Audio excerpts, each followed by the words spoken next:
Les Affranchis de Martin Scorsese est un classique du cinéma, et probablement mon film préféré dans le genre gangster. L'histoire d'Henry Hill et de ses camarades, qui a inspiré le film culte, a déjà été racontée de nombreuses fois. Et pourtant, elle reste toujours d'actualité. C'est pourquoi nous avons décidé d'en faire une vidéo. Mais vous nous connaissez, il était hors de question de nous limiter à la version que tout le monde connaît. Nous avons voulu aller plus loin que les autres auteurs du web en repoussant un peu les limites. En plus de revenir en détail sur les événements qui ont servi de base au film, nous allons vous raconter ce qu'il est advenu d'Henry après son entrée dans le programme de protection des témoins, et croyez-moi, il y a beaucoup à raconter, car Hill était un wise guy, voyou dans l'âme, et le resta toute sa vie. Rencontrez Henry Hill du mauvais côté de la loi. Henry Hill est né en 1943 à Brooklyn, un quartier de la belle ville de New York, qui, à l'époque, pouvait être qualifié de belle et maudite. Cela s'applique aussi bien à la ville entière qu'au quartier, qui était l'un des plus densément peuplés, en partie grâce aux immigrants dont notre protagoniste était issu. Les origines irlandaises et siciliennes du petit Henry Hill sont très importantes, car son destin allait être lié à la structure du crime, lié également à ses origines. Brooklyn est un quartier étonnant qui, à l'époque, abritait des immigrants italiens, irlandais et juifs. La répartition de ce territoire entre différentes factions rivales au cours des années 1900 à 1920 allait fortement marquer la jeunesse de notre protagoniste. Henry Hill est né à une époque très particulière. La Grande Dépression était déjà derrière lui, mais les gens de cette époque, qui vivaient dans un climat d'anarchie, de corruption et de laisser-aller, traversaient les étapes les plus importantes de leur jeunesse. Ils étaient jeunes, restaient forts et croyaient que le temps leur était favorable. Le petit Henry les considérait comme des wise guys. Les wise guys avaient beaucoup de choses, de l'argent, des femmes, de beaux costumes, du pouvoir et du respect. Henry Hill, en revanche, avait près d'une douzaine de frères et sœurs et un père alcoolique qui était toutefois un ouvrier qualifié jouissant d'un certain statut social. Les parents du petit Henry n'appartenaient pas à des gangs criminels. Au contraire, son père, avec ses méthodes tyranniques, insistait pour que le petit Hill reste à l'écart des syndicats du crime et des gangs ethniques locaux fortement impliqués dans le trafic de drogue. Son père voulait qu'Henry fasse des études, mais Henry ne pouvait pas étudier correctement, et il s'est avéré plus tard qu'il était dyslexique et avait d'importants problèmes de lecture et d'écriture, bien qu'il n'ait aucun problème intellectuel. Naturellement, un garçon qui écrivait et lisait très mal était considéré comme stupide à l'époque, ce qui ne l'aidait pas à comprendre d'autres matières comme les sciences. En même temps, Hill avait sous les yeux un véritable exemple de réussite. Sa maison donnait sur un parking où se rassemblaient les gangsters locaux associés à la mafia. Henry les qualifiait constamment de wise guys dans ses mémoires. Henry Hill, alors jeune garçon, constatait l'énorme fossé social qui existait dans la communauté. La pauvreté et les clans ethniques assez visibles au sein des quartiers contrastaient fortement avec la richesse ostentatoire d'une partie de la population impliquée dans le crime. Le père d'Henry méprisait les organisations criminelles, mais ne pouvait rien offrir en échange à un jeune homme attiré par les beaux costumes, le pouvoir et les perspectives d'avenir. Contrairement à son incarnation cinématographique, Henry n'aspirait pas à devenir un mafieux. Ses aspirations étaient beaucoup plus simples et plus réalistes. Il voulait de l'argent et entrer dans le business, enfin, et être avec les braves gars. En effet, Henry était très jeune, à peine âgé de 12 ans, lorsqu'il s'est lié d'amitié avec les éléments criminels locaux. Dans les années qui ont suivi, il a abandonné l'école pour se consacrer entièrement à son travail avec la mafia. Ses parents l'ont appris assez tôt, mais pas immédiatement. Il ne pouvait rien faire. Le petit Henry a eu de la chance d'une certaine manière. Il a réussi à se lier d'amitié non pas avec n'importe quel gangster, mais avec de véritables mafieux. Les frères Vario, Lenny, Teddy et Paulie. Ils étaient membres de la famille Lucchese, l'une des 5 familles de clans mafieux qui contrôlent New York. Paul Vario était déjà un capot, un homme qui occupait une place très élevée dans la hiérarchie mafieuse. Tous les frères Vario appréciaient le petit voyou Henry Hill, qui se vit rapidement confier un travail. Henry commença à laver leur voiture, à nettoyer le bateau de Paulie et à gérer les Cadillacs de la mafia dans des parkings. Que pouvait demander de plus un enfant de 12 ans ? Il n'était même pas inquiété par les policiers locaux, car Henry faisait partie de la famille. À l'âge de 14 ans, il est devenu membre du syndicat du bâtiment dirigé par Lenny Vario. Henry avait un emploi et gagnait beaucoup d'argent, dont il ne gardait qu'une infime partie, soit un peu plus de $100 par semaine. Le reste était pris par la famille, mais ses conditions de vie étaient incroyablement confortables. Henry a alors abandonné l'école et s'est consacré exclusivement aux affaires de la mafia.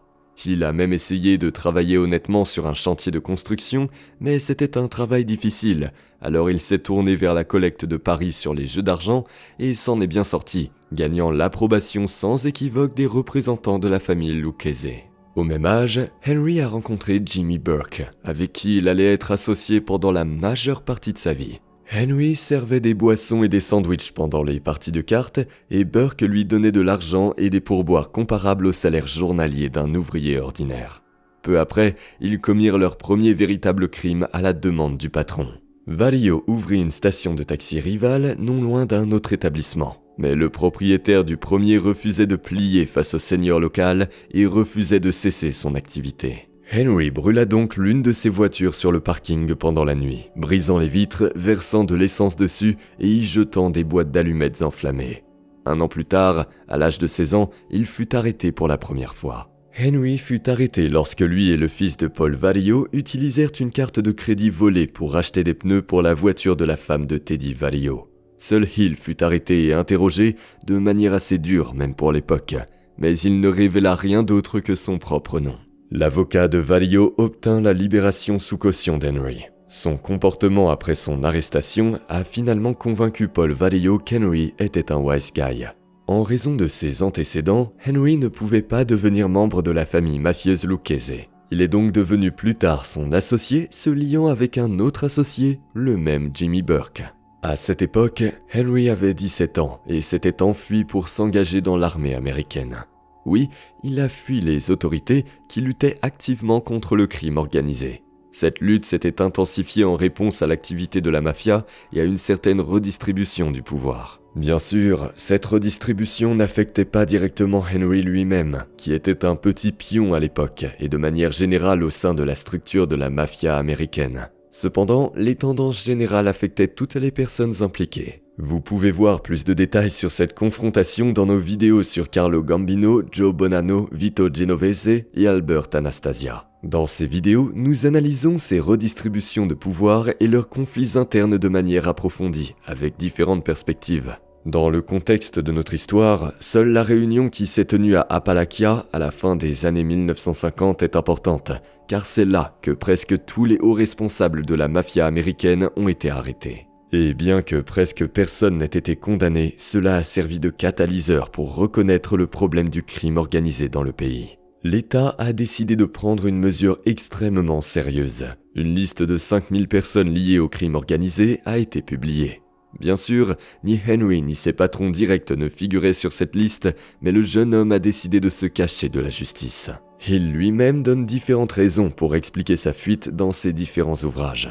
Dans un livre publié en 1985 intitulé Wise Guy, qui a fait d'Henry une célébrité, il admet explicitement qu'il cherchait simplement à éviter des ennuis avec la justice. Mais dans son édition suivante, datant de 2004, un ton très différent émerge.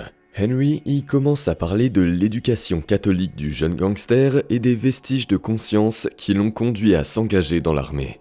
Il est fort probable que Monsieur Hill, dans sa vieillesse et pour séduire un public de plus en plus large, ait décidé d'adoucir quelque peu son image de mafieux crapuleux. Il est plutôt amusant de voir comment il décrit avec enthousiasme sa vie dans l'armée, notamment le fait de camper autour d'un feu parce qu'il n'en avait jamais vu de sa vie. Son explication qu'il n'a jamais même approché le feu ne l'a pas empêché de brûler une voiture pour le compte d'une famille criminelle avant son service. Quoi qu'il en soit, pendant 3 ans, Henry est devenu soldat de la 82e division aéroportée de l'armée américaine. Dans ses mémoires, il qualifie cette période de la plus amusante qu'il ait jamais vécue. Pendant son service militaire, il continua à mettre à profit son expérience criminelle. Cela concernait principalement le tir. Henry se vantait autrefois que, parmi tous ses camarades, lui seul savait comment tirer sur quelqu'un avant son service, bien qu'il n'existe aucune information fiable indiquant qu'il ait participé à des meurtres. Dans son livre publié en 2004, Henry se souvient avec la même chaleur de sa passion pour la cuisine, y compris pendant son service militaire. Il était cuisinier dans l'armée et commercialisait ses compétences. En termes simples, il vendait du café, des épices et de l'huile au marché noir à des bars, des restaurants et des cafés dans les endroits où son unité était stationnée. Ses activités criminelles ne s'arrêtaient pas là. Henry vendait à l'armée des cigarettes sans assise qui lui étaient fournies par ses anciens contacts criminels. Il a eu recours à diverses fraudes et à l'usure, et bien sûr, il a déserté. Henry se souvient qu'une fois, lorsqu'il est revenu après avoir déserté, son unité avait disparu. Elle avait été transférée ailleurs. Sa carrière militaire s'est terminée comme elle devait se terminer, en prison.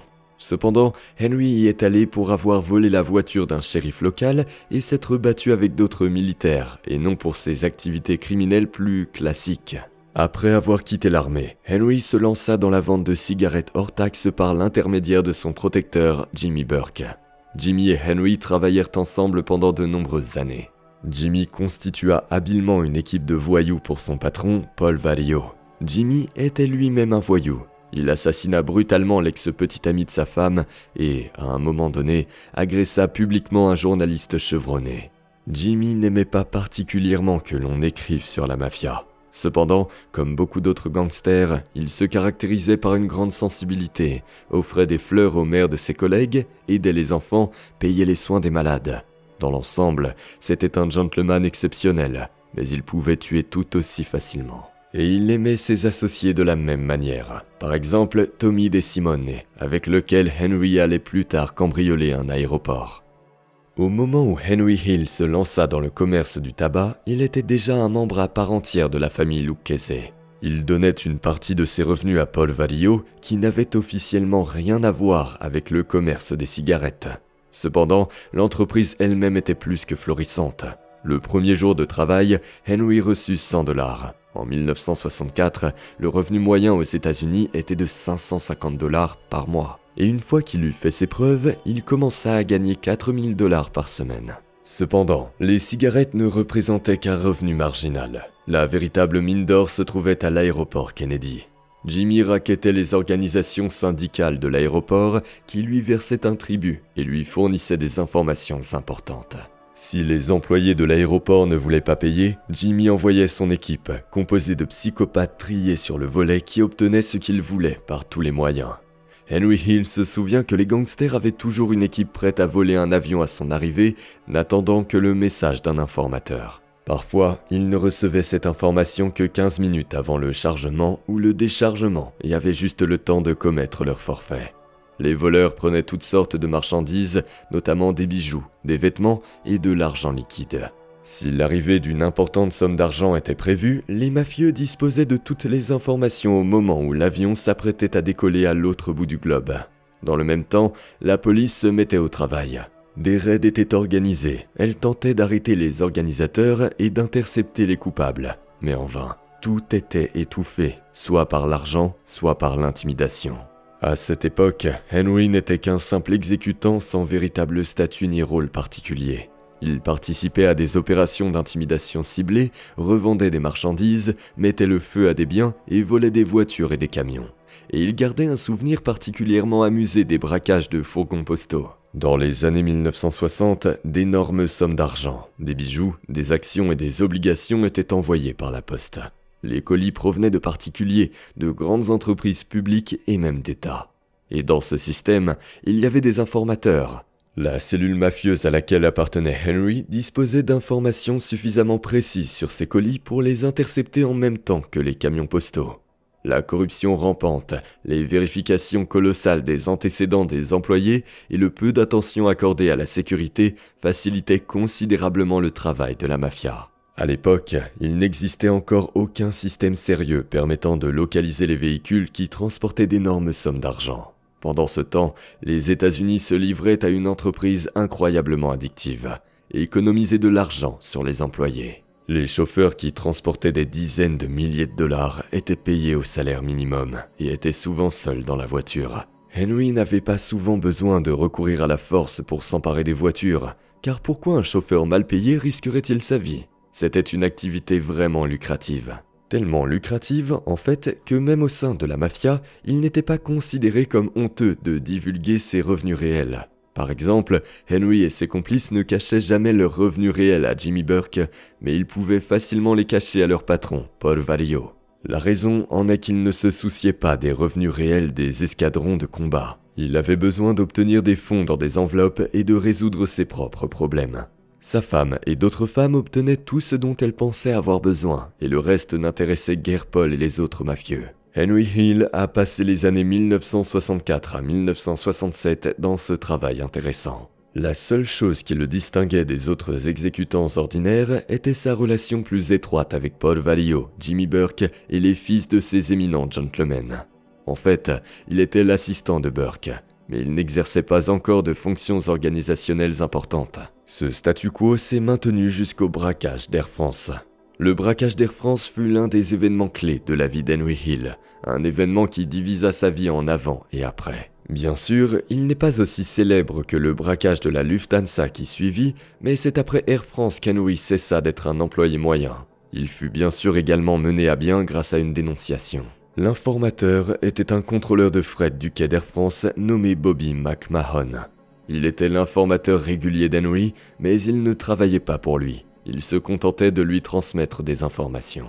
À un moment donné, il lui a parlé de sacs d'argent liquide utilisés pour des échanges de devises entre États. Les sacs, contenant chacun 60 000 $, étaient simplement placés dans un coffre-fort très peu sécurisé. Son élément le plus difficile était la serrure, dont les clés étaient toujours en possession d'un gardien. Le plan du cambriolage avait été élaboré dans les moindres détails, et dans l'ensemble, il était assez élégant, bien que simple et primitif.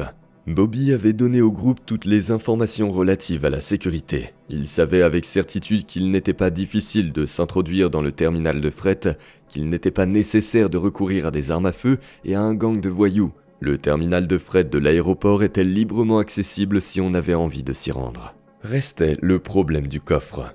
À notre époque, on pourrait imaginer un scénario de film où il suffirait de le faire exploser, mais la solution retenue fut à la fois plus simple et plus complexe. Les gangsters ont décidé de faire une copie de la clé, qui, rappelons-le, ne quittait jamais la ceinture du garde. Qu'est-ce que cela signifiait ? Ils devaient retirer la ceinture du garde. Le même informateur a découvert que le garde était un romantique. La mafia a engagé une femme élégante et de mœurs légères pour nouer une amitié totalement désintéressée avec le garde. Et à un moment donné, alors que le garde et sa nouvelle petite amie prenaient un bain ensemble dans les bains publics d'un hôtel de luxe, Henry, par l'intermédiaire d'un serrurier qu'il connaissait, a fait une copie de tout le trousseau de clés du coffre-fort. Le vol lui-même a été incroyablement simple.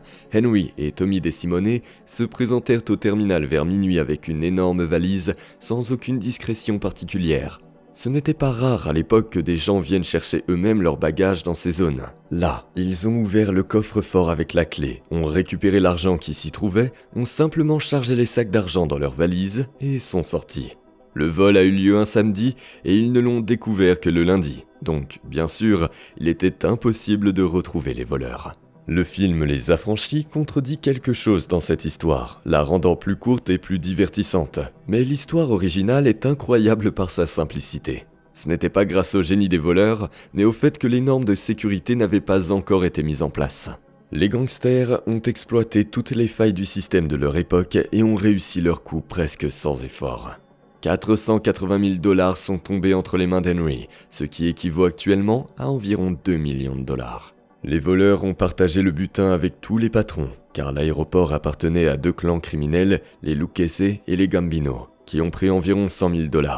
Avec le reste, Tommy et Henry ont acheté de nouvelles voitures et ont dépensé le reste à Las Vegas et pour d'autres plaisirs. La majeure partie de l'argent a été donnée à Jimmy Burke dans les communs, que Henry appelait subliminalement la banque. Il est curieux que dans son livre publié en 2004, Henry écrit non sans une certaine mélancolie qu'ils auraient simplement dû acheter une voiture et engager une charmante jeune femme qui, apparemment, s'était contentée d'un généreux pourboire, ce qui avait permis à toute l'opération de se dérouler sans la moindre goutte de sang. Au cours de ces mêmes années, Henry s'est retrouvé avec une famille, à la manière typique de la mafia. Il a rencontré sa première femme, Karen Friedman, en 1965. Ils se sont rencontrés dans un restaurant mafieux élitiste, dont l'un des propriétaires était Paul Valio. Dans ce restaurant, Henry ne se contentait pas de se reposer, il travaillait également. Il était activement impliqué dans des activités d'usure pour lesquelles il a été arrêté. Mais Paul a facilement résolu ses embrouilles grâce à ses relations avec des sénateurs, des procureurs et d'autres personnes au pouvoir.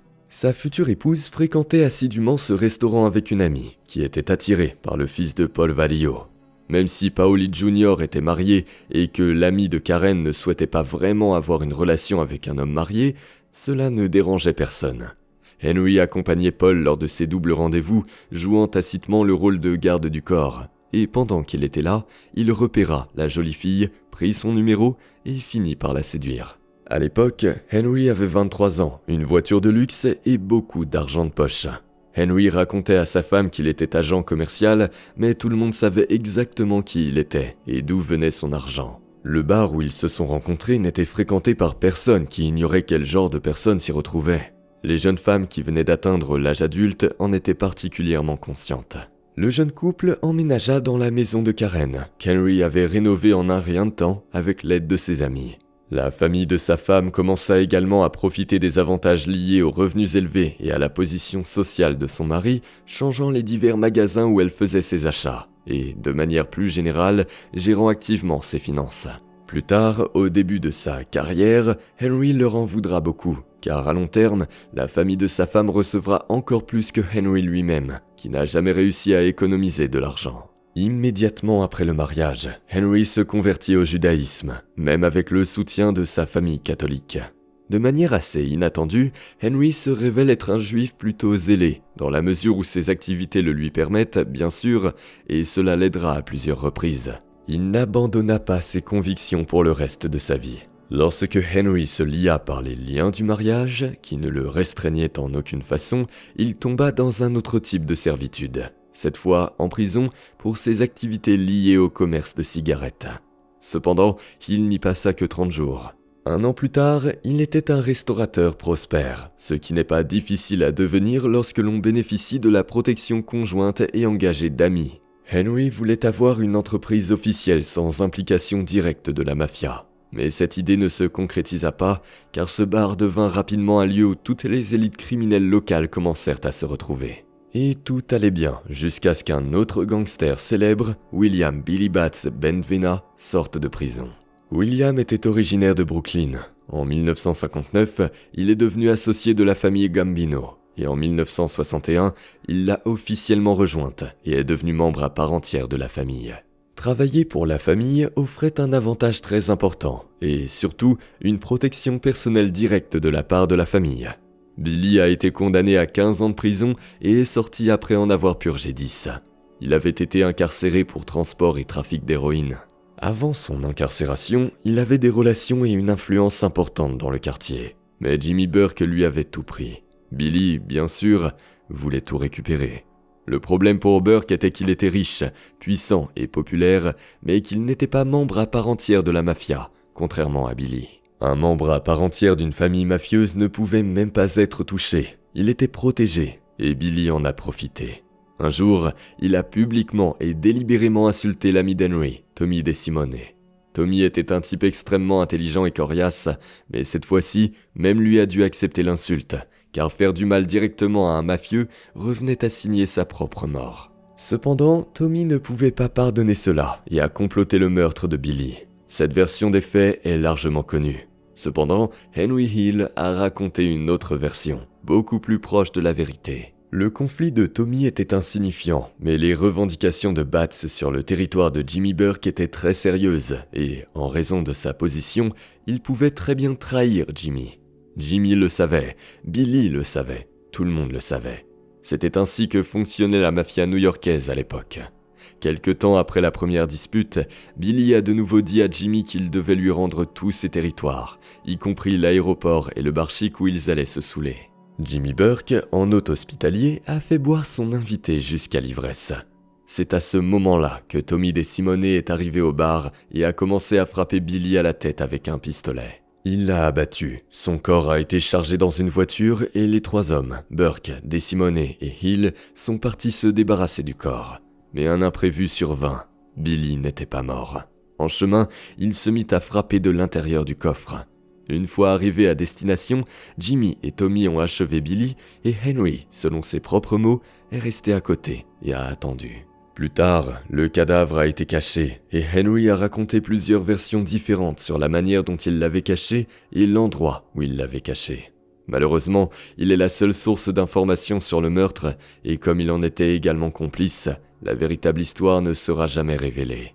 Cependant, un événement potentiellement grave s'était produit.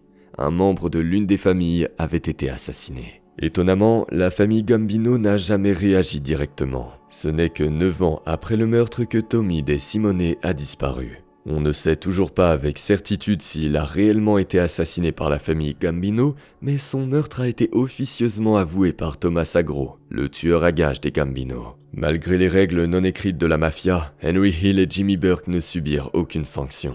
Après le braquage d'Air France et le meurtre de Billy Batts, Henry Hill est devenu un gangster vraiment puissant et riche. Cependant, le public d'aujourd'hui a bien du mal à imaginer le mode de vie d'un homme de main de la mafia à cette époque. Dans les années 1960 et au début des années 1970, ils avaient beaucoup d'argent, mais cet argent disparaissait très rapidement. Beaucoup de gangsters ne savaient pas comment faire et ne voulaient pas économiser, gagner du capital ou le légaliser. À cette époque, Henry était un gangster tout à fait typique à cet égard. Faire la fête, fréquenter de jolies femmes, voyager à Las Vegas ou dans d'autres lieux en vue, tel était le train de vie habituel d'un gangster prospère. Henry n'avait pas souvent un sou en poche, malgré ses revenus très élevés. Lorsqu'il avait besoin d'argent, il le prenait dans la caisse des bandits et y reversait tous les fonds supplémentaires. Comme tout gangster qui se respecte, Henry avait une femme et 2 beaux enfants dont il ne s'occupait jamais et avec lesquels il n'avait aucun lien particulier. Mais il avait de nombreuses petites amies, dont l'une, Linda Rotondi, occupait une place particulière dans la vie d'Henry Hill. Bien que les femmes de ce genre ne fussent pas rares dans sa vie, celle-ci se démarquait à ses yeux. L'infidélité constante était tout à fait normale chez les gangsters catholiques pratiquants. Parfois, les épouses et les maîtresses pouvaient même se connaître, car une épouse était un élément spécifique du statut social, tout comme une maîtresse. Cela n'était pas tant dû au trait de personnalité d'Henry qu'à ce qui était considéré comme la norme dans la société dans laquelle il vivait et avait grandi. Sa relation avec Linda lui a permis de rencontrer l'une des stars du football américain, Joe Namath, surnommé Broadway Joe. Si l'on en croit Henry, ils sont même devenus amis. Joe a obtenu son surnom en raison de son amour de la vie nocturne et de son comportement libertin. Il possédait même un bar, mais sous la pression de la ligue, il a été contraint de le vendre. En même temps, Joe était un grand athlète, une véritable star de son époque, et il est toujours en vie, bien qu'il ne soit pas particulièrement désireux de parler de ses fréquentations avec la famille mafieuse Lucchese. Mais Henry Hill décrivait cette amitié avec délice, car Joe l'aidait activement à gagner de l'argent grâce aux paris sportifs. Il convient de préciser qu'Henry était loin d'être novice dans le domaine des paris, et à la fin des années 1960, il pariait à la fois honnêtement et trichait de manière flagrante, allant même jusqu'à organiser des matchs truqués. La situation de Joe se situait entre les deux. Joe a persuadé Henry de parier sur son équipe lors du championnat de 1964. Les bookmakers prenaient les paris sur l'équipe à une cote de 1 contre 6. Le pari a fonctionné. Joe Namath a été reconnu comme le meilleur joueur du match et Henry Hill a gagné plusieurs centaines de milliers de dollars. Il y eut de nombreux gains de ce type, et en 1970, Henry gagna plus de 400 000 dollars grâce à des paris, principalement sur le basketball. Certains matchs étaient truqués, mais la plupart des paris étaient tout à fait réels, basés uniquement sur des informations qui n'étaient pas accessibles au grand public. Henry pouvait obtenir n'importe quel type d'information, où le joueur s'était rendu avant le match, avec qui il avait couché, quel type d'alcool il buvait. Il disposait également de personnes hautement qualifiées qui comprenaient les subtilités du jeu et prédisaient les résultats des matchs grâce à une quantité énorme d'informations privilégiées. En même temps, Henry Hill perdait parfois des sommes très importantes. En 1971, il a perdu plus de 100 000 dollars. Cependant, son amitié avec Paul Vallejo lui permettait d'ignorer ces détails insignifiants. Il n'était pas rare qu'Henry joue avec de l'argent emprunté dans les bureaux de Paris. S'il gagnait, il remboursait sa dette, et s'il perdait, il le rappelait simplement qu'il était l'homme de Vallejo, et cela mettait fin aux réclamations de ses créanciers. Henry était profondément immergé dans l'industrie du jeu, mais de temps en temps, il agissait aussi comme un simple soldat, qui récupérait les dettes de ceux qui refusaient de payer leurs pertes au jeu ou qui tabassaient les bandits qui s'étaient égarés. C'est également à cette époque qu'Henry a découvert le monde de la drogue. En 1969, son équipe a réussi à obtenir près de 70 kilos de méthamphétamine pour environ 10 000 dollars en gros. La vente aurait coûté près d'un demi-million à la bande, mais Henry l'a revendu grâce à un réseau de complices. En plus du restaurant, il avait d'autres activités légales afin de ne pas se faire rattraper par le fisc comme Capone et ses autres idiots prétentieux. Henry produisait des t-shirts, des casquettes et d'autres articles dans son garage avec sa belle-mère et sa belle-sœur. Sa connaissance de John Amat lui a été utile à cet égard. Dans le garage d'Henry Hill, il y avait une machine à sérigraphier. Ils y créaient des vêtements avec le logo de l'équipe pour laquelle Joe jouait. Les vêtements étaient vendus à l'équipe et ailleurs. Le garage servait également à embouteiller la célèbre eau minérale Perrier, car Henry Hill pouvait approvisionner directement un vaste réseau de clubs sans craindre d'être démasqué. Après les incroyables succès des années 1960 et du début de la décennie, Henry et la famille Lucchese ont commencé à avoir des problèmes. Le plus grave d'entre eux était l'échec de la prise de contrôle de l'immense parc à thème Disney World en Floride. Henry fut envoyé en 1972 avec 3 combattants en tant que représentant syndical pour être l'agent commercial de la société. Henry réussit même à rencontrer Santo Trafficante, le chef de la très influente famille Trafficante de Tampa, qui lui avait donné son feu vert pour agir. Cependant, 1 mois plus tard, déjà à New York, les 4 hommes furent arrêtés par la police. Henry fut condamné à 10 ans de prison pour extorsion et incarcéré en 1974. À ce moment-là, tous ses amis étaient en prison. Il était avec Paul Vario et Jimmy Burke, et ils ne partageaient pas seulement une cellule, ils avaient leur propre étage dans la prison. Henry a mis à profit son séjour en prison. Il a dû commencer à s'instruire. À cette époque, Johnny Dio, un gangster de haut rang qui passait sa vie en prison, tenta de le convaincre de l'importance d'avoir une véritable formation. Il voulait qu'Henry se lance dans la fabrication et la vente de lunettes afin qu'il puisse avoir sa propre clinique et que Hill puisse gagner plusieurs millions de dollars par an en toute légalité. Étant donné que la mafia contrôlait toujours les syndicats, Henry n'aurait dû avoir aucun problème en matière de personnel, d'argent ou de loi. Cependant, une telle vie n'intéressait pas Henry. Même s'il allait à l'école en prison et allait obtenir un diplôme universitaire, Henry n'a jamais cessé de mener ses activités habituelles. Il consommait de la drogue et de l'alcool, participait occasionnellement au meurtre d'autres prisonniers. Plusieurs années plus tard, Henry Hill racontera comment Tommy DeSimone a tué plusieurs personnes dans la boulangerie de la prison, et Henry lui-même était juste là et a vu ça, en insistant sur le fait que ces crimes ne seraient jamais élucidés puisque les corps avaient été dissimulés dans d'immenses cuves servant à pétrir la pâte. Henry Hill a également eu un conflit avec un mafieux de la famille Patriarca. Cet homme, dont le nom n'a pas été révélé, devait de l'argent à Henry et refusait de le rembourser. Il a même frappé Henry une fois en réponse à sa demande d'argent. Cette situation a été résolue par Paul Vario, mais Tommy DeSimone et Angelo Seppe voulaient la peau de l'homme qui avait insulté leur ami et, à en juger par les termes très prudents utilisés par Hill, ils l'ont tué avec la participation d'Henry. Après 2 ans de prison, Henry a été libéré pour une courte période, car son père était en phase terminale et Hill a obtenu le droit de lui rendre visite. 1 an plus tard, son père est décédé et Henry, qui était juif, a obtenu une autre permission de 7 jours pour le deuil, une coutume appelée Shiva.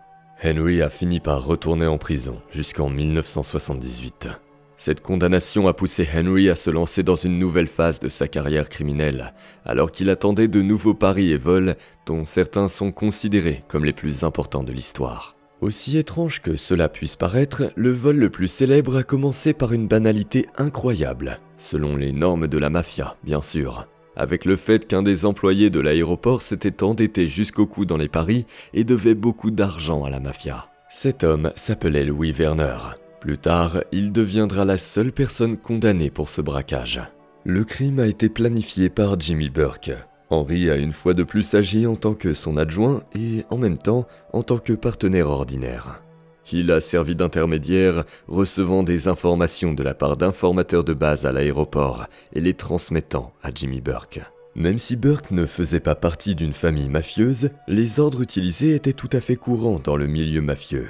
Les bons gars, comme de vrais mafieux, utilisaient tous les niveaux de protection nécessaires pour que le patron ne soit jamais en contact direct avec les exécutants de bas niveau. Cette approche s'est avérée efficace, car la seule personne arrêtée pour le vol n'a pas pu dénoncer Jimmy, même si cela n'a finalement pas beaucoup aidé Burke. Le plan lui-même n'était pas compliqué et ne comportait pas de subtilités élégantes, comme ce fut le cas pour le braquage d'Air France. Les gangsters avaient formé un groupe de 6 soldats qui devaient être stationnés directement à l'aéroport. Il s'agissait de Tommy De Simone, Angelo Sepe, Luis Cafora, Joe Manri, Paolo Licastri et Robert McMahon.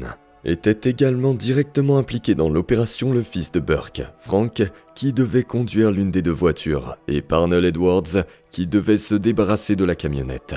Martin Krugman, l'un des bookmakers qui travaillait pour Hill et Burke, était celui qui avait obtenu les informations sur l'avion transportant une importante somme d'argent auprès de Louis Werner.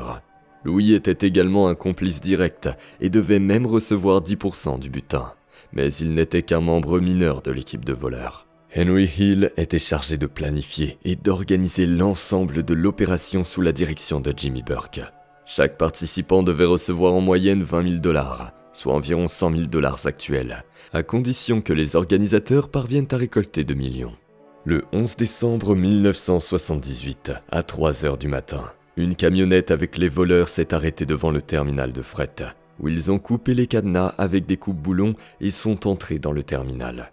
Là, ils ont commencé à prendre les employés locaux en otage en les entreposant dans la salle à manger. À l'intérieur du terminal, les employés n'ont opposé aucune résistance et il n'y avait pas de garde. Un seul homme a vu les bandits à l'extérieur et s'est précipité pour s'échapper, criant à l'aide, ce qui lui a valu d'être frappé avec un pistolet et placé avec les autres. Menaçant l'un des employés avec une arme, ils l'ont emmené dans la chambre forte et l'ont forcé à l'ouvrir. Puis ils ont sorti 72 boîtes pesant environ 1100 livres. Les boîtes étaient remplies d'argent liquide et d'autres objets de valeur. L'opération a duré 1h21. À 4h21, les bandits sont partis, demandant de ne pas appeler la police pendant les 9 minutes suivantes. À 4h30 exactement, le premier appel à la police a été enregistré, mais cela ne servait plus à rien. Les gangsters s'étaient enfuis. Le butin a été réparti. Au lieu de 2 millions de dollars, les gangsters ont volé près de 6 millions, dont 5 millions en espèces. En monnaie actuelle, cela représente environ 28 millions de dollars. Il ne leur restait plus qu'à effacer leurs traces et à passer à autre chose, mais c'est là que leurs problèmes ont commencé, portant finalement un coup sérieux à la famille Lucchese. Parnell Edwards, un petit gangster, était censé conduire la camionnette utilisée pour le braquage dans une case particulière, où les associés de la mafia pourraient facilement la détruire. Cependant, Edwards utilisa la voiture pour ses propres besoins et la gara au mauvais endroit, devant une bande d'incendie. La police emmena la voiture à la fourrière et il s'avéra que les plaques d'immatriculation de la voiture avaient été volées. À l'intérieur, on trouva les empreintes digitales d'Edwards, ce qui permit finalement de le relier au braquage de l'aéroport. En gros, il signa sa propre mort. Tommy De Simone a exécuté le contrat. La question de savoir si c'est Paul Varillo ou Jimmy Burke qui le lui a confié reste ouverte. La police n'a pas pu établir de lien entre Burke ou Varillo et le crime, mais la peur s'est emparée des gangsters, qui ont alors commencé à se battre comme ils savaient le faire. Après Edwards, Marty Krugman a été tué, moins d'1 mois après avoir mené à bien sa mission. Tommy De Simone a été le suivant. L'histoire de la mort de Tommy est mystérieuse. Il a tout simplement disparu. Officiellement, son meurtrier n'a jamais été retrouvé, pas plus que son corps. Tout le monde, de Paul Varillo à Jimmy Burke à John Gotti, a été soupçonné. Pour en savoir plus, regardez notre vidéo sur De Simone lui-même.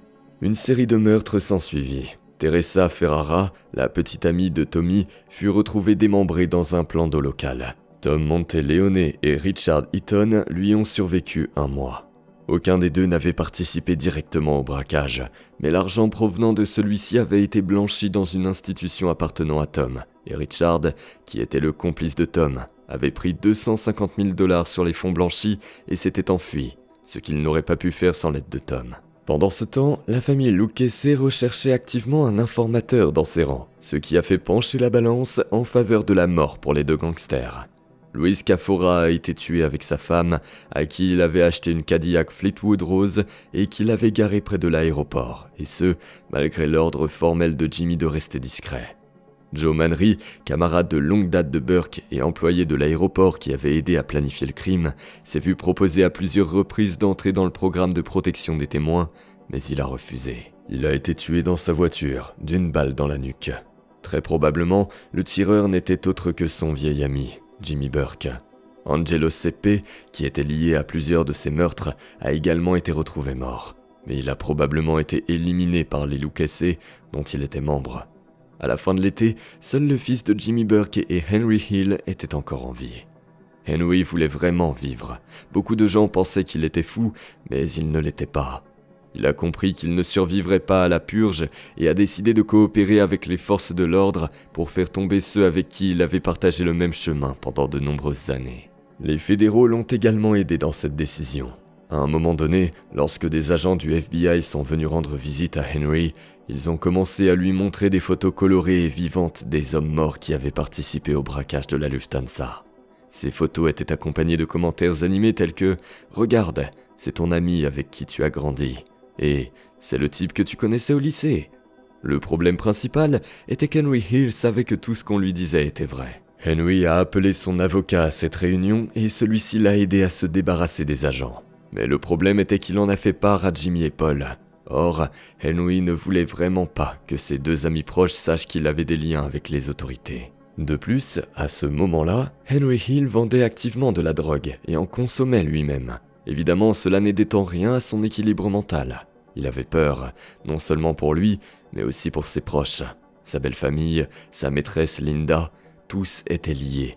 Tous prenaient de la cocaïne et tous en savaient trop sur le fonctionnement des cercles mafieux. Le seul dont il avait vraiment peur était son supérieur direct, Jimmy Burke. Henry n'avait pas l'intention de trahir la famille mafieuse Lucchese et, d'une manière générale, il ne l'a pas vraiment fait dans la mesure où il aurait pu le faire. Cependant, l'événement final qui a incité Hill à devenir informateur a été son arrestation pour trafic de drogue. Dès qu'il décida de coopérer avec les autorités, Henry se mit à tout raconter. Il a parlé du nettoyage effectué par l'équipe de Jimmy et a révélé où les corps étaient cachés. Il a également révélé où l'argent avait été blanchi par les hommes de Jimmy Burke et Paul Vallejo. Mais dans le système judiciaire, rien n'est jamais simple. Les enquêtes prennent du temps, les mandats sont longs à obtenir et pendant ce laps de temps, Jimmy apprit que Henry avait changé de camp et qu'une fouille allait avoir lieu. Lorsque la police arriva enfin, le sous-sol du bar avait déjà été coulé dans le béton. Les corps avaient été déplacés. Burke fut initialement condamné pour violation de sa liberté conditionnelle. Et c'est Henry Hill qui contribua largement à le faire tomber. Il alla même jusqu'à le rencontrer pendant l'enquête, derrière les barreaux, sous bonne garde. Mais même là, Henry était terrifié. Cela ne l'a pas empêché de mener Burke en bateau dans toutes les affaires qu'il pouvait. Henry aimait Jimmy. Même lorsqu'il racontait son rôle dans sa condamnation, Henry faisait l'éloge de Jimmy, soulignant ses qualités de gestionnaire, de voyou violent, d'homme qui devait rester en prison pour la sécurité de la personne la plus importante pour Henry Hill, lui-même. Henry, quant à lui, a fini par intégrer le programme de protection des témoins. Normalement, les criminels qui intègrent ce programme cessent de présenter un réel intérêt, mais pas Henry Hill. Il ne pouvait tout simplement pas mener une vie normale. Sa famille a également intégré le programme. Il voulait vraiment que sa maîtresse Linda en fasse partie également, mais à la grande déception d'Henry, cela n'a pas été possible. En toute conscience, Linda était tout à fait défendable. Incapable d'atteindre Henry directement, la mafia a essayé de le joindre par l'intermédiaire de Linda. Ils ont essayé de la soudoyer pour qu'elle dénonce Henry ou qu'elle le fasse sortir. Le téléphone de Linda était sur écoute et elle était suivie par des détectives privés de la mafia. Les mafieux avaient des gens partout, à la compagnie téléphonique, dans les banques qui émettaient des cartes de crédit, partout où Henry pouvait se montrer, ils avaient des observateurs. Mais la sécurité fédérale était plus forte. La mafia a même contacté le frère d'Henry en Californie et lui a offert 2 millions de dollars pour la vie d'Henry Hill. Mais cela n'a pas fonctionné non plus. Henry craignait pour la vie de ses proches et en a parlé directement à ses nouveaux amis du FBI, qui l'ont écouté. Le FBI s'est directement adressé aux soldats de la mafia qui menaçaient la famille et les amis de Hill. Ils leur ont d'abord fait savoir qu'il était interdit de menacer les citoyens américains qui coopéraient avec la justice. Puis, ils ont montré les dents en les avertissant que la mafia avait déjà organisé un ratissage de ses combattants et que l'État pouvait répéter ce ratissage à leur encontre.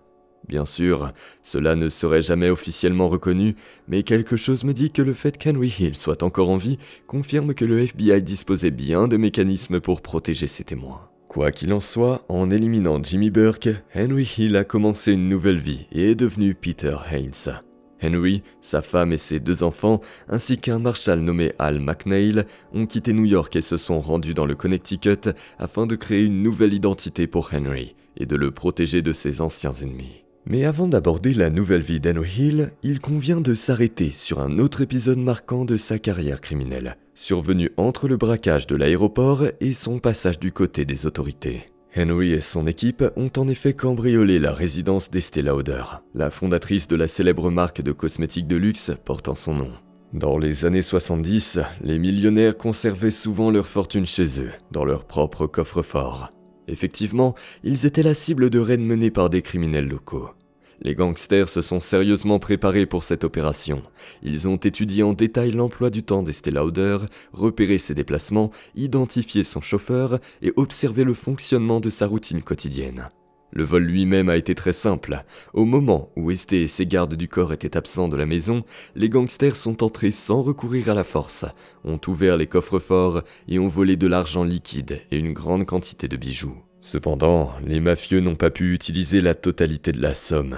En effet, les pierres devaient être retirées correctement des bijoux. Et le bijoutier qui s'en est chargé a endommagé une grande partie des pierres, car il était sous la pression d'un des membres du gang qui le menaçait tout en consommant beaucoup de cocaïne. Plus tard, ces bijoux sertis de pierres précieuses volées à Estée Lauder se sont retrouvés entre les mains d'un grand nombre de mafieux, de leurs amis et de leurs maîtresses. Tant de choses ont été volées que Henry Hill, bien qu'il ait distribué des diamants à droite et à gauche, en a rendu des sacs entiers lorsqu'il a intégré le programme de protection des témoins.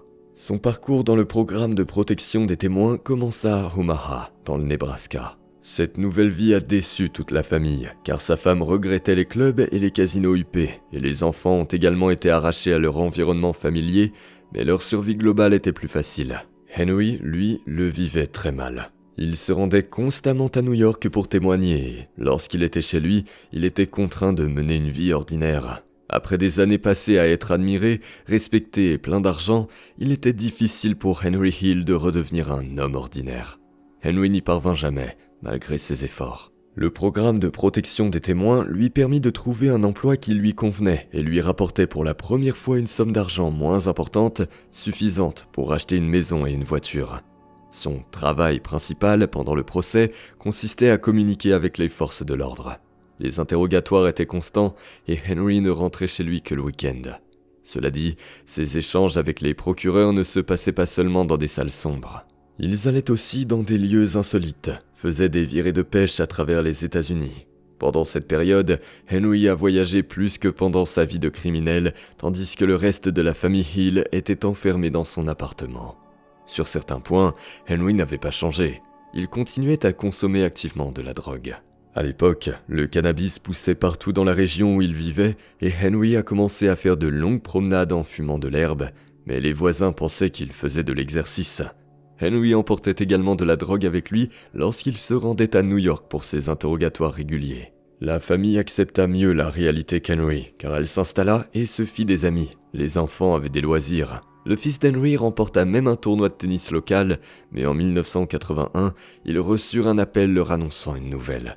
Dans quelques heures, ils devaient être prêts à déménager. La raison était que les autorités avaient intercepté un message venant de Jimmy Burke, dans lequel il disait « Il paraît que ce fumier de Hill se planque quelque part dans le Midwest ». En réalité, Jimmy utilisait des mots bien moins polis.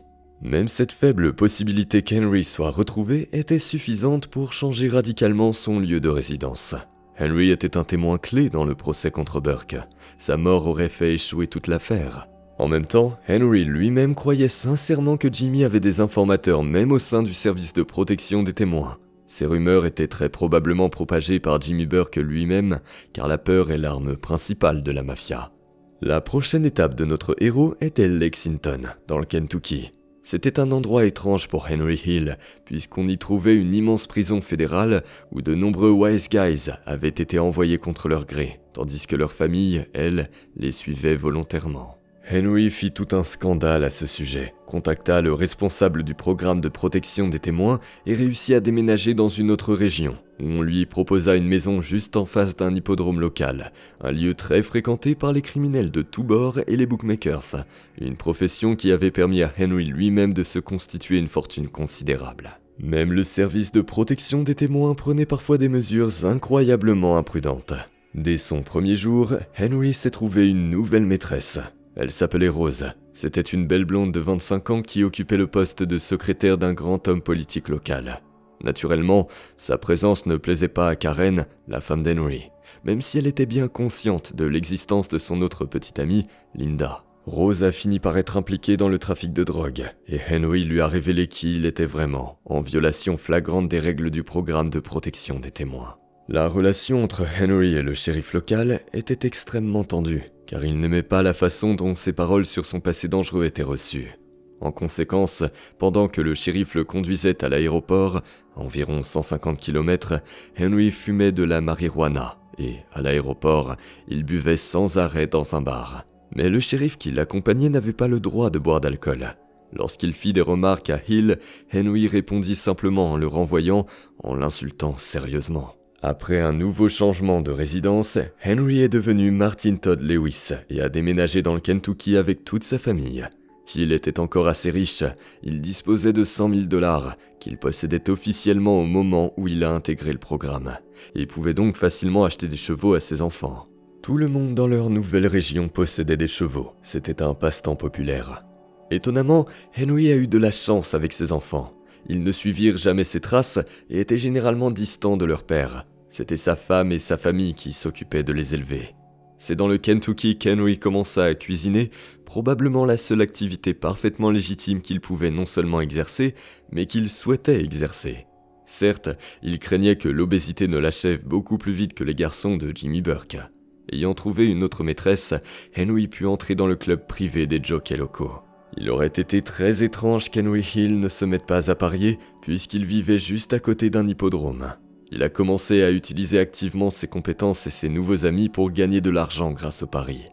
Henry était très doué pour le trifecta, un type de pari où il faut deviner non seulement le gagnant, mais aussi les deuxième et troisième places de la course. L'argent n'était versé que si les 3 paris étaient gagnants. Henry a gagné plus de 5 000 $ avant que ses shérifs ne lui interdisent de jouer. Il y a ensuite eu toute une série d'interdictions et d'autorisations.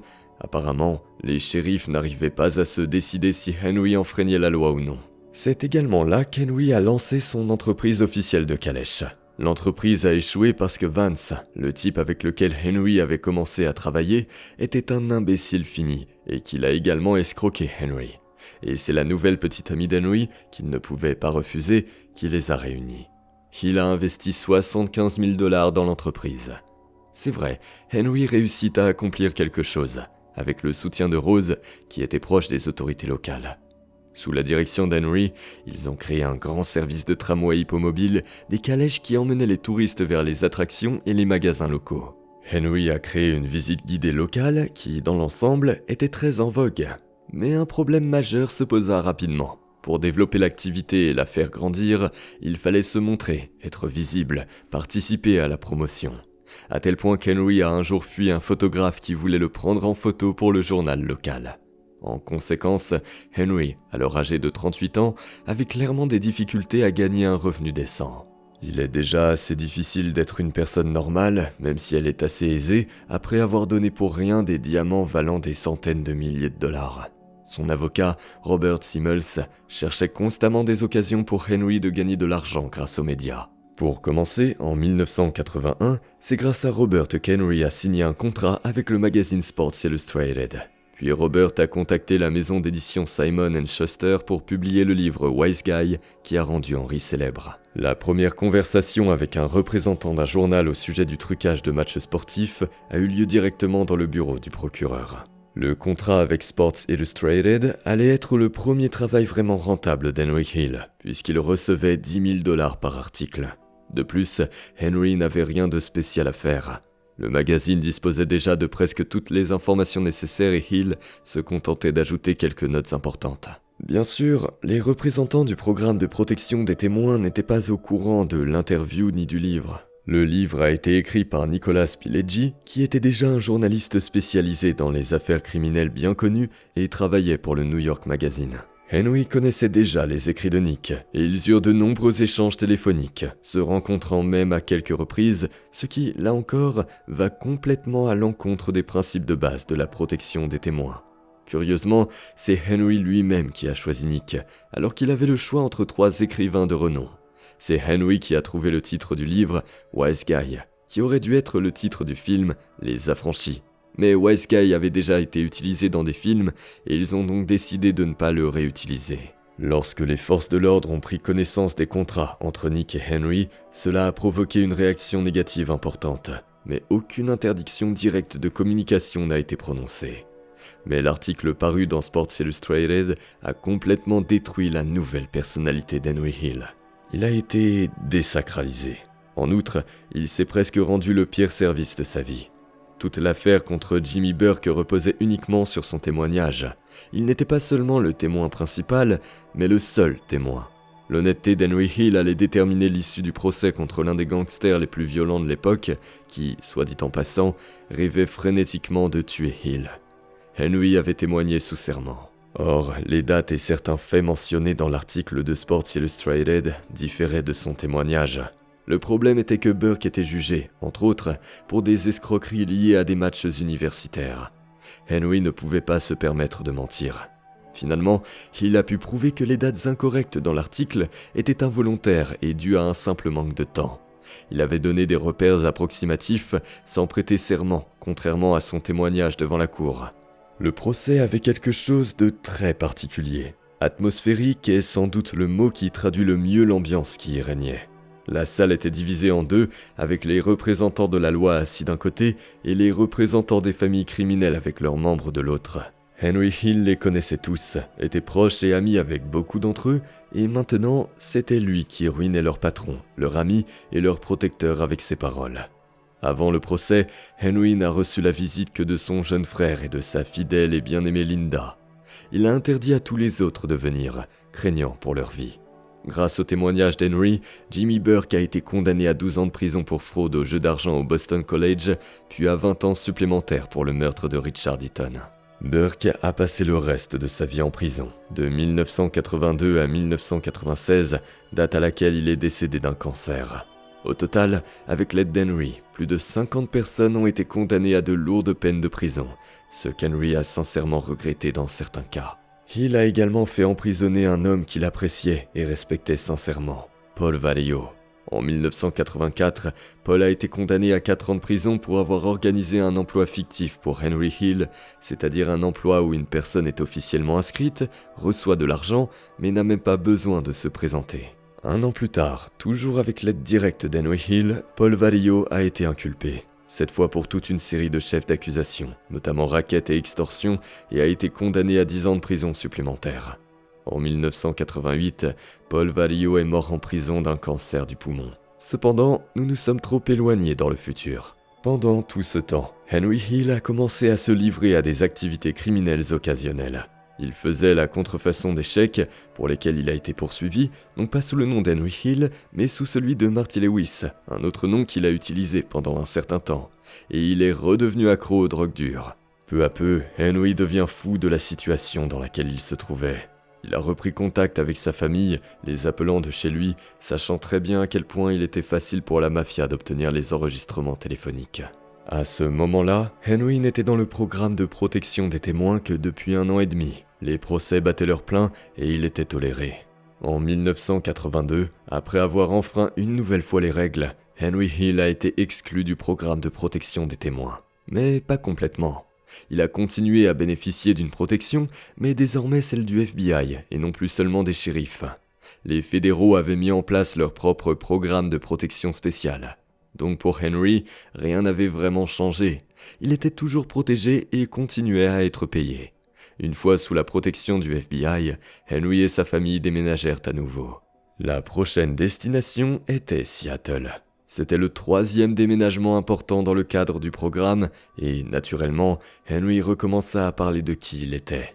Et naturellement, il se trouva une nouvelle petite amie, Sherry.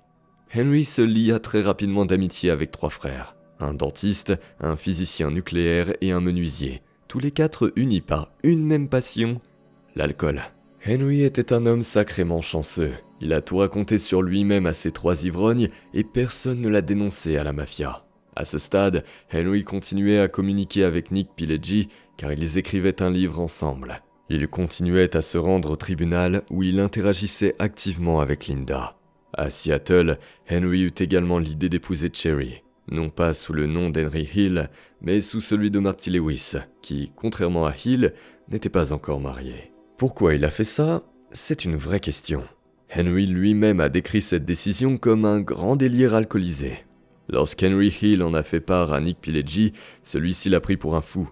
Il avait peut-être raison, car Henry a effectivement essayé de vivre avec Cherry, mais celle-ci a rapidement jeté toutes ses affaires et l'a renvoyé chez sa femme, qui, étonnamment, a accepté de reprendre son merveilleux mari. La bigamie, qui serait révélée un peu plus tard, constituerait d'ailleurs l'un des arguments pour l'exclusion définitive d'Henry et de son épouse légitime du programme de protection des témoins. À l'époque de ses aventures amoureuses, Henry était assez riche.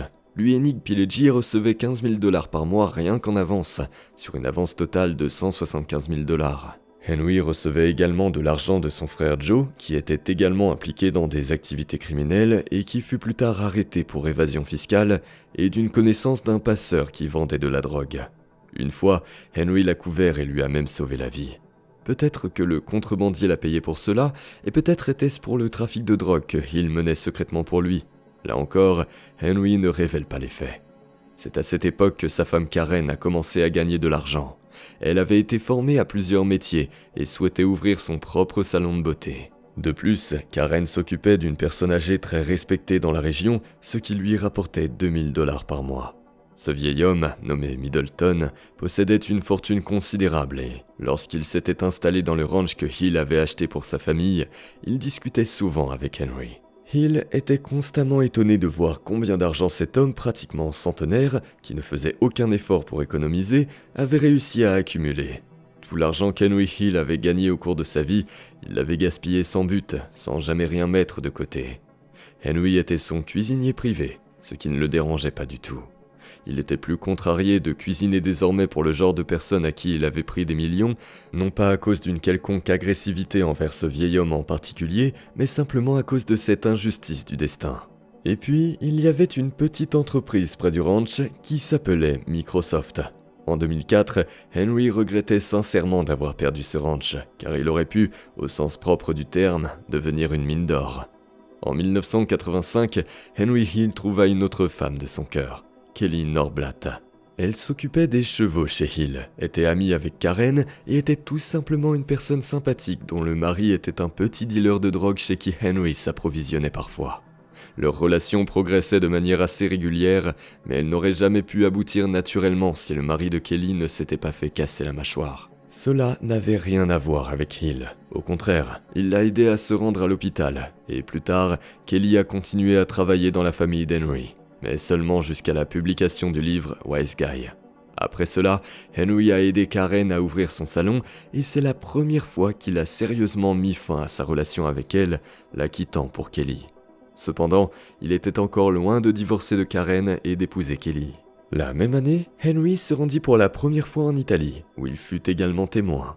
Pendant de nombreuses années, l'héroïne pure vendue à New York provenait d'Italie, et c'est Jimmy Burke qui envoya Henry Hill communiquer directement avec les mafieux italiens à l'époque, tandis qu'il tuait lentement et méthodiquement tous ceux qui étaient associés au braquage de la Lufthansa.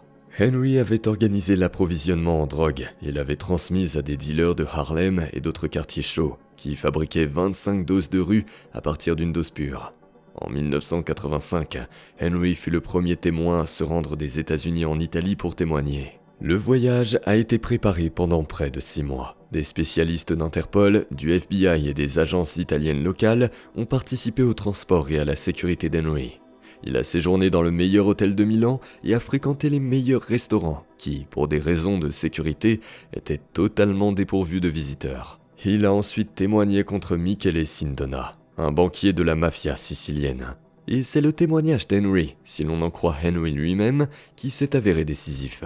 Après cela, le nombre de procès a commencé à diminuer et Henry a pu mener une vie simple avec sa nouvelle compagne, Kelly. Il y avait cependant un problème. Henry n'avait pas d'argent.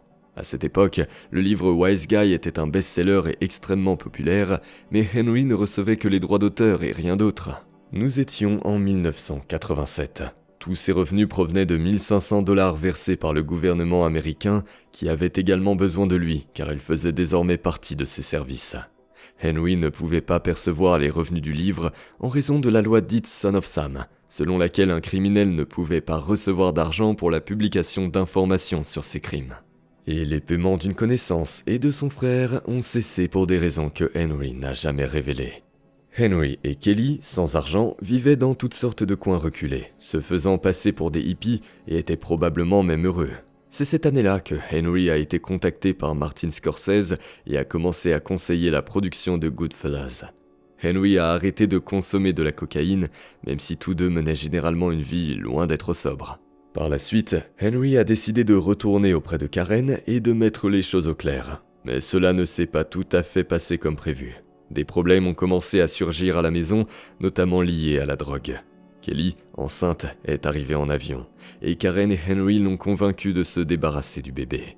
Ils ont continué à consommer de la drogue, et Kelly était traitée pour un cancer du sein. Pendant son traitement, tout le monde vivait ensemble, Henry, Karen et Kelly.